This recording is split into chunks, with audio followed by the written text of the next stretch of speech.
मित्रांनो, हे जे इंजिन पाहताय ना, ते आहे टर्बो चार्ज 6 सिलेंडर 5.7 लिटरचं इंजिन आणि याच्यामध्ये CRDI फ्युल इंजेक्शन सिस्टीम वापरली.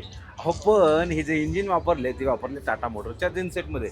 हा जो जेनसेट समोर पाहताय तो आहे 125 KVA रेटिंगचा आणि विशेष म्हणजे तुम्ही जेनसेट आहे कुठेही वापरू शकता. जिथे पॉवरची रिक्वायरमेंट आहे जसं हॉटेल्स असेल, त्याच्यानंतर तुमचे हॉस्पिटल्स असतील किंवा लग्न मंडप असेल तिथे पॉवर सप्लाय करायचे असेल किंवा फार्मिंगच्या ठिकाणी असेल किंवा मित्रांनो पेट्रोल पंप असेल तिथे तुम्ही जेनसेटचा ॲप्लिकेशन्स म्हणजे यूज आहे तो पाहू शकता.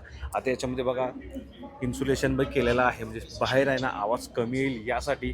सोबतच CPCB 4+ कंप्लायंट हे मित्रांनो जे जिन्सेट आहे तो राहणार आहे आणि विशेष म्हणजे हा जो फायदा आहे ना लो इमिशन्स आहे, हायली फ्युएल इफिशियंट आहे आणि हायली रिलायबल आहे. याचे पार्टसुद्धा खूप स्वस्त आहेत मित्रांनो या जिनसेटचे. तर टाटा मोटरचा 125 KVA रेटिंगचा जिनसेट तुम्हाला मी दाखवत होतो आणि याचं जे वेट आहे ना ते 2160 किलोचं आहे मित्रांनो.